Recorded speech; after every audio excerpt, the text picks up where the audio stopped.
Ghostbusters is good, actually. All the Ghostbusters movies, in fact. The 1984 classic, of course, the underrated sequel, don't at me, but specifically the 2016 Ghostbusters. Even more specifically, the extended cut of the 2016 Ghostbusters. Not the chopped to bits theatrical cut. Paul Feig made a movie that ran over 2 hours, and Sony found that unacceptable. Studios and exhibitors prefer movies to be short so that they can squeeze in as many showings per day as possible and maximize profits. Speaking as someone who goes to the movies all the time, I have a hard time understanding this logic. It presumes that tickets to screenings sell out all the time, and if there is no other screening, moviegoers will turn around and go home. I go to movies on opening night, and the theater is almost never sold out unless it's for Star Wars or a Marvel movie. Any other movie should probably just be edited to be the best possible version of the movie and not the shortest possible version of the movie. The theatrical cut of Ghostbusters is fine. It's fine, but it's clearly missing pieces that the writers and director wanted in. The extended cut, released on Blu-ray and some streaming services, completes the film. Aaron and Abby get more character beats and chemistry, particularly the end of the film that concludes their shared arc about becoming friends again. Kevin gets more screen time, and he's one of the best parts of either cut, so that's a good thing. The strangely missing dance sequence from the theatrical cut is restored in the extended cut. Basically, the extended cut is the complete and finished version of the movie in the same way that the ultimate cut of Batman v Superman is the complete and finished version of that movie, or how the Blade Runner theatrical cut is not even considered the real version of the movie anymore. Certainly not the version that's available. If you have only seen the theatrical version of Ghostbusters 2016 and you're basing your opinion of Ghostbusters on that, or you haven't seen either version and you're basing your opinion on Ghostbusters on takedown videos on YouTube, I urge you to watch the extended cut before continuing. I think it's on Amazon Prime. It's the one that runs 2 hours and 13 minutes, not the short one. I'll wait. Okay, glad we're all caught up. Ghostbusters is good, actually.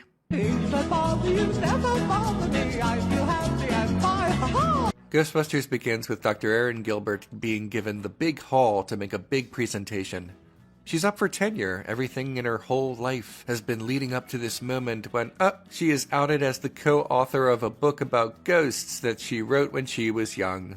She finds the co-author, her former best friend, Dr. Abigail Yates, who has never given up on the prospect of busting a ghost, presumably under the hypothesis that bustin' will make her feel good. Abby works with Dr. Jillian Holtzman, the best character. Erin tries to get Abby to stop selling the book and agrees to investigate a haunted house as part of this deal, and then a ghost throws up real good all over Erin. Ghosts are real. Ghosts are real! Ghosts are real! I believe in ghosts because I just saw one, they're real! The Ghostbusters meet Patricia Tolan, an expert on the city, hire a secretary named Kevin, the second best character, and discover that some nerd named Rowan is trying to destroy the barrier between our world and the ghost world because he's a weirdo and everyone picks on him and girls don't like him. He basically spends all his time on Reddit. The Ghostbusters have a series of encounters with him and the ghosts that he's letting through the barrier. The Ghostbusters win. Who you gonna call? Erin and Abby have great chemistry throughout the film. They are initially antagonistic, slowly becoming closer and renewing their childhood bond, occasionally squabbling, but eventually Erin jumps into a pit to the ghost world to save Abby, and it's just beautiful. The humor is where the movie either makes or breaks for audiences. If you love rapid-fire jokes on jokes mixed with intentional cringe awkwardness, stirred around with some old-school physical comedy, all of which is safe for the consumption of children, then this is the movie for you, or at least for your children. And if not, you probably hated this.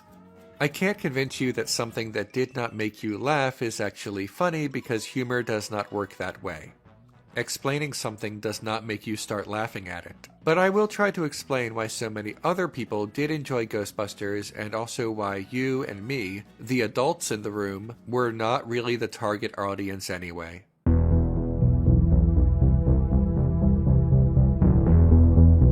The aesthetic of Ghostbusters is this combination of ethereal and otherworldly mixed with bright, almost neon colors.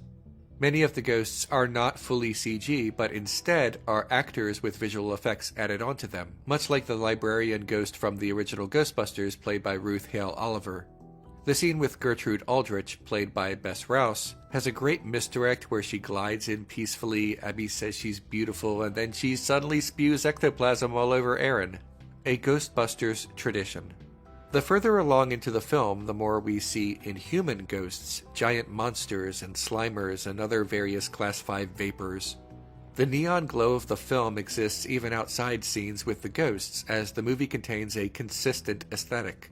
When the Ghostbusters take on the biggest and baddest ghosts in New York, the transition from real city to CG green screen feels seamless.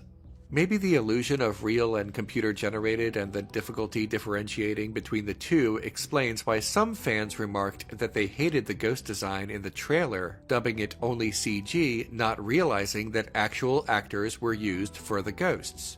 But much like in the original, humanizing the main antagonist makes for a more personal battle as opposed to just slaying a giant.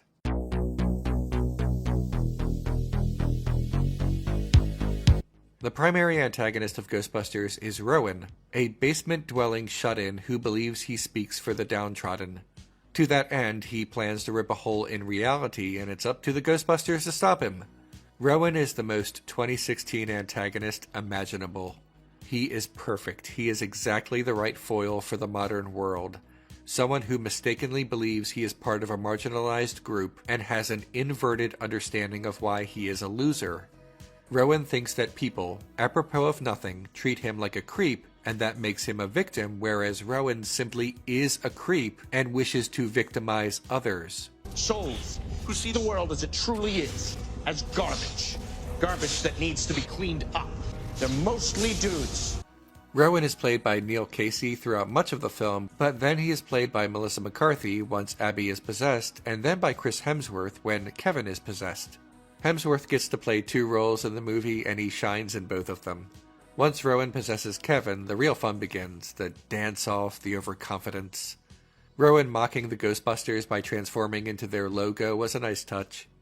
It's a shame there is no sequel forthcoming, because the movie sequel baiting an encounter with Zool was a great to-be-continued that, unfortunately, will never be continued.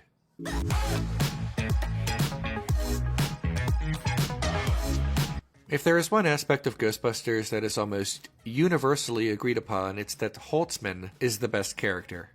A mad scientist who makes the proton packs, ghost traps, and various other new toys for the Ghostbusters to play with. She's a ball of energy, and she has, by far, the best action scene in the film as she annihilates the ghosts with her proton pistols and whips, and she's just great. Speaking of her toys, all the additions to the Ghostbusters arsenal really should be enough to excite diehard ghost heads who have been waiting their whole lives for new stuff for their collections. As much as the Ghostbusters are the stars of the movie, it's hard to imagine this film without Kevin. He is given a lot of the best lines and gags, like Kevin asking to choose between two headshots of him with a saxophone, the ghost hot dog, Michael Hat. Ghostbusters fans liken him to Janine, the secretary from the original film, but Kevin far more resembles Louis Tully, a bumbling but good-natured man who wants to be a Ghostbuster and ends up controlled by the antagonist. Kevin tries so hard, except all the times when he doesn't try at all. It's hard not to love him, and he is one of the highlights of the film. Also, he has strong pocket square game. Respect. And now, the common complaints about this movie.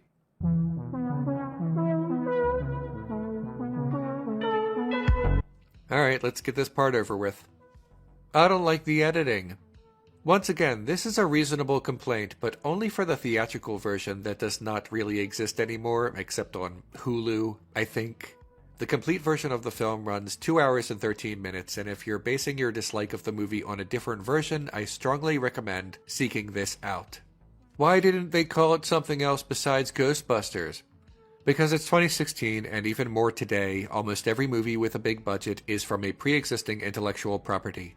Studios make fewer movies with bigger budgets, which makes them even more adverse to risk than before. Studios aren't going to make a big budget comedy about ghosts and not have it be Ghostbusters. This is not a Ghostbusters problem, it's just the 21st century. Everyone hated it. No, it was critically well received, and audience reaction was split down the middle.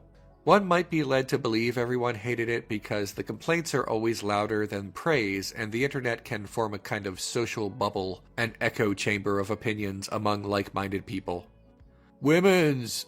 I won't dignify this with a response. It bombed at the box office. That's true. And?